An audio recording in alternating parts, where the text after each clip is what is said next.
guys. So, I haven't done a video for ages, and I do apologise. But I figured that I needed to do one, and I never really knew what to do a video about. What I was kind of doing a video about, but I found something at long last to do my video about. I'm going to talk to you guys about a documentary that's been, well, it's had a major effect on my life. I mean, I'm a changed person since watching it. I mean, it really has changed my life. I just, watching it, I've kind of learned some things that, I'm going to tell you about them. Whether you have the same view as me, that's up to you guys. But seriously, I just want to watch it. I would love for everyone to watch the documentary and then come back to me and let me know what you guys think, because it's really important to have other people's views on this too.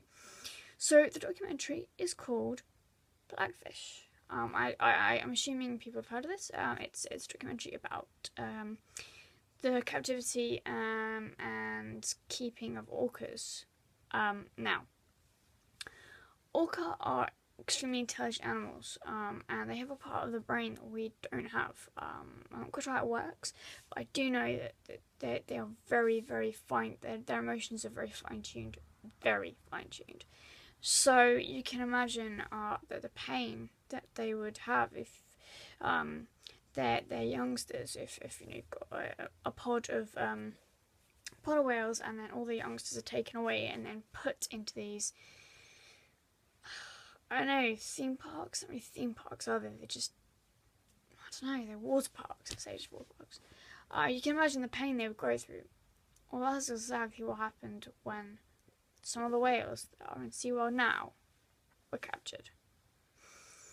So, they were taken from their pods out of the sea, and they were dumped in these little pools, which when they're smaller was fine.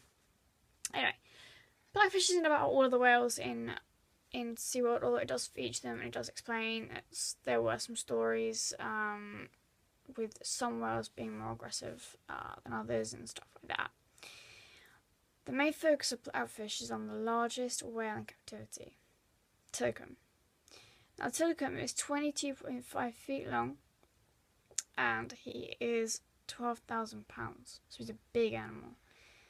And he was first brought to SeaWorld, I think it was in 1992, 1993, maybe? I'm not sure the exact date, which is really bad because I've watched this documentary loads, it tells you on it. Oops. What I do know is that before he was in SeaWorld, he went to Sealand of the Pacific, which was some kind of little thing in Canada, and he had a bit of a rough time because while he was being trained to perform there, the trainer would use a punishment system where if Tilikum didn't do what he was told, they would withhold food from him.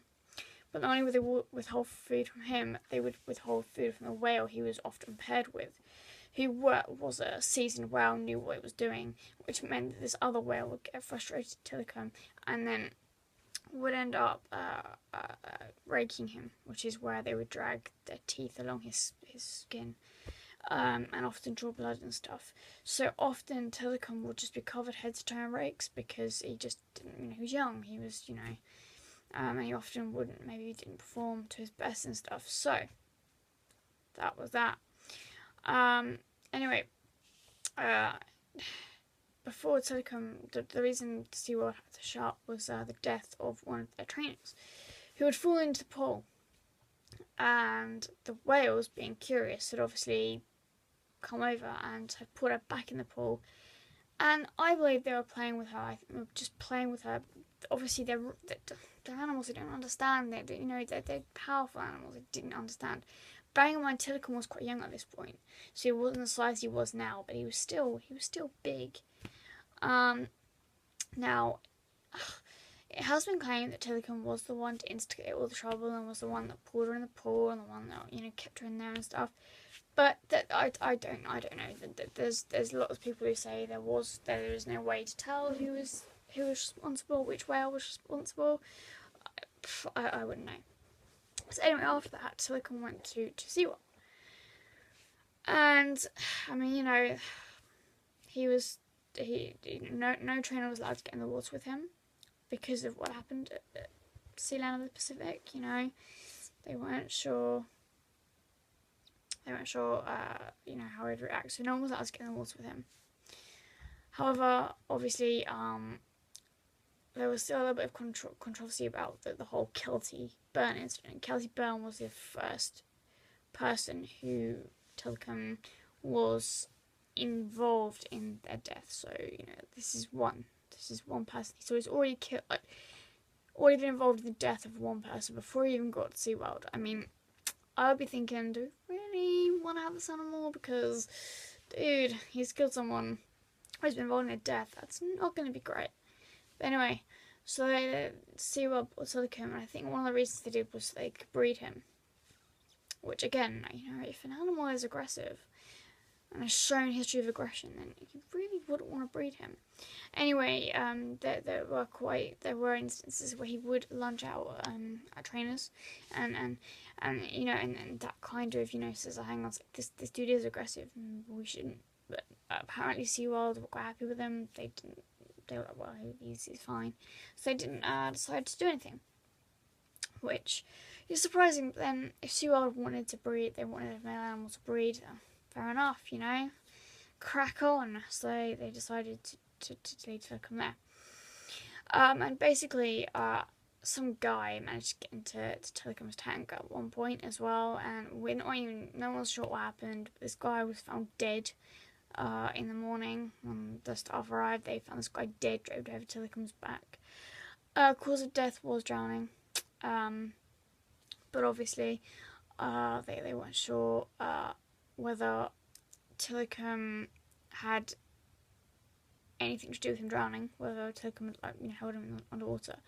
But this guy was bashed up a bit, which obviously was done by Telecom, but whether it was done before or after death, we don't know. SeaWorld would have said he was probably playing with the man because, you know, the guy was in his tank and he's probably just playing with him. Again, when the playing turns to aggression, we don't know whether it was just he was playing at first and then became very aggressive or what. So anyway, that was the second death that Telecom was involved in.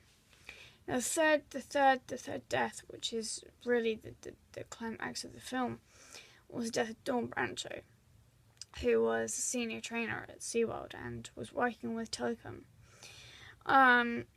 During a show, basically Dawn got low on the fish they were using to reward Telecom. Telecom missed a cue, so he did like a perfect behaviour in his eyes, but then wasn't rewarded for that behaviour. As the fish went down and he was being asked to do more and more behaviours, he became frustrated. And after the show, Dawn had gone to like their little slide out to do a little bit of a warming down session with him and a bonding session with Telecom. Telecom grabbed her arm and dragged her underwater, and basically what started off as probably a playful thing turned very, very, very aggressive, and he just mutilated her, he scalped her, he broke all of her bones. It was horrific. The actual accident report, which you see a glimpse of in Blackfish, it just sounds horrific. This girl went through almost like hell. So yeah, that's pretty much the premise of Blackfish. I really, really urge people to watch it because it kind of opens your eyes to what's going on and how these animals, these orca, are they're intelligent. I've got my orca here. This is my orca. This is Sammy Orla. She's my orca. She's the closest I'm gonna get to seeing a real orca. Well, I also go whale watching, which I would do. Yeah, this is my orca. This is Sammy Orla. Special little thing. I love orcas. I think they're amazing creatures. They're awesome. They're just so robust. They're so intelligent. They're just incredible creatures, and I don't believe they belong in captivity because of this. And some dolphins and stuff like that, I just feel they're so intelligent they should not be kept in captivity because, you know, these things will happen. They will get frustrated. They will wanna show aggression because that's just the way they are. I just want to quickly give a big shout out to the cast of Blackfish. John Hargrove, Jeffrey Venture, Kim Ashdown, Samantha Berg, Dave Doofus, Dean Gomersall, Carol Ray, Kevin Balcom, Suzanne Alley, and Howard Garrett. You guys rock. You're awesome. Thank you so much for creating this awesome thing.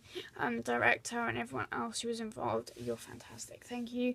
You've opened my eyes certainly, which is great. I've always been anti-cap of these creatures because it's I just don't believe they belong in captivity. They're just such awesome creatures. Thank you so much for watching, guys. I really appreciate it, and peace out and see you next time.